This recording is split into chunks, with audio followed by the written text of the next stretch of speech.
Les messieurs qui sont partis étaient pour la diffusion du film en fait. D'accord. Et donc on a eu tout. En fait, on a eu donc le ton patronisant en disant est-ce que vous êtes la justice, est-ce que vous avez le droit. Non, on n'a pas le droit. Mais quand on est dans un système en fait patriarcal, misogyne, qui défend ouvertement des réalisateurs et des artistes entre guillemets violeurs, des gens qui ont tué leurs femmes, qui les battent, ça peut pas passer. Et nous, on va se révolter et on va bloquer les cinémas pour que si ces gens-là peuvent perdre 10 €, qu'ils les perdent. Et j'espère qu'ils vont jamais les retrouver. Period. Les trois quarts de nous font partie des colleuses, les meufs qui collent les slogans sur les féminicides.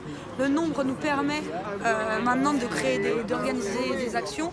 On avait décidé de faire cette action avant la publication de l'article dans le Parisien et du nouveau témoignage, mais ça n'a fait que raviver notre énervement. Et voilà, en fait, on a décidé de se réunir ici pour la projection. Et on scandait depuis tout à l'heure que le public était complice et que le cinéma était coupable. Complice et coupable de l'omerta, de ces viols.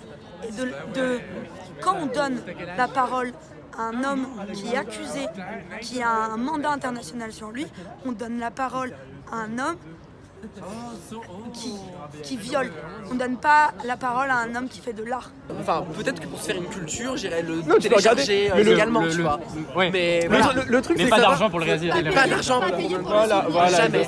Jamais Le truc aussi, c'est qu'après ils viennent pleurer, ils disent vous voulez empêcher les gens de voir le film et tout. On veut pas empêcher les gens de voir le film. Il y a déjà eu des trucs avant. C'est ce que les gens ils veulent attaquer par là, pas les gens qui regardent le cinéma français. Puisque si Monsieur Polanski peut continuer à faire ce qu'il veut, s'il peut continuer à vivre tranquille ici, c'est parce que le monde du cinéma français le protège et prend soin de ça. Même genre Dujardin qui savait très bien dans quoi il allait se mettre, il a pleuré parce que voilà on lui disait qu'il avait fait un film avec un violeur. Excuse-moi mon gars, la justice ça a parlé. Donc oui c'est ça. Donc là on peut dire que vous soutenez pleinement les féministes qui manifestent et que vous êtes à fond de leur côté. Convergence des luttes évidemment. Vous comptez vous engager pleinement dans Ça serait la moindre des choses. Ça c'est la moindre des choses. Ça serait la moindre des choses. Convergence des luttes ou rien. Ça sert à rien. Vraiment. Si on manifestait que dans un champ, ça sert à rien et ça ferait que je pense perpétuer quelque chose de capitaliste ou de patriarcal, de juste se mettre dans un combat qui serait juste l'écologie ou juste contre le coup. Enfin, ça n'a pas de sens. Vous disiez qu'à la base vous manifestiez pour le Crous, mais du coup vous êtes étudiant. On est venu pour l'événement. Parce qu'il y avait un rassemblement devant le Crous et puis il y a une manifestation. Mais et ensuite dès qu'on en a entendu parler, on est venu là. Moi j'étais sur Twitter et il y avait des potes à moi qui m'ont dit ouais en fait on s'est fait repousser par les keufs et on est arrivé ici, il y avait le rassemblement des féministes en shampoo, on s'est dit ah ouais vas-y on vient. Justement, on est là pour qu'on puisse dire merde, on est là pour que toutes les mains soient sur leur figure et qu'ils ne puissent plus produire. Bien sûr que si, ça a totalement à voir, c'est dans le même système patriarcal de violence contre les femmes qui est institutionnalisé, qui est légitimé.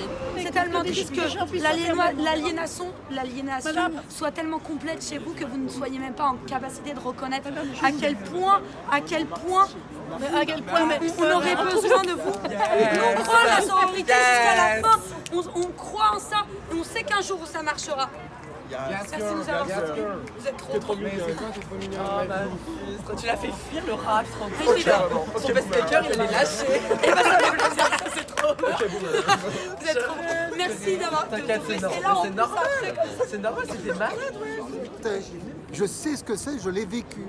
Donc voilà, évidemment que l'histoire du viol c'est quelque chose d'affreux et que plein de femmes se font tabasser, se font frapper, se font tuer et les gens ne réagissent pas. Ça c'est important. Et je comprends que maintenant il y a un ras-le-bol. Je comprends un ras-le-bol qui mène à la haine, mais il faut quand même contenir la haine. Je suis critique de cinéma. Je vois des films, et c'est pas parce que je suis critique, c'est que j'ai toujours adoré le cinéma, et j'adore Polanski, c'est vrai. Mais bon, c'est vrai que je ne peux pas lui dire que je lui pardonne, mais il y a quand même 50 ans, il faut quand même arrêter la haine. J'adore le cinéma de Polanski, c'est vrai, et quand j'adore Polanski, ça veut dire que j'adore le cinéma de Polanski, c'est pas dire j'adore tout ce que fait Polanski. Je suis pas derrière quand il va aux toilettes pour aller pisser, etc. Ça c'est la vérité. Mais j'aime beaucoup le cinéma de Polanski, j'aime le cinéma de toute façon, et c'est le cinéma que je venais voir aujourd'hui, et pas du tout, évidemment, ces insultes que j'ai reçues en pleine gueule. Oui, j'ai reçu des trucs, on m'a dit que je me...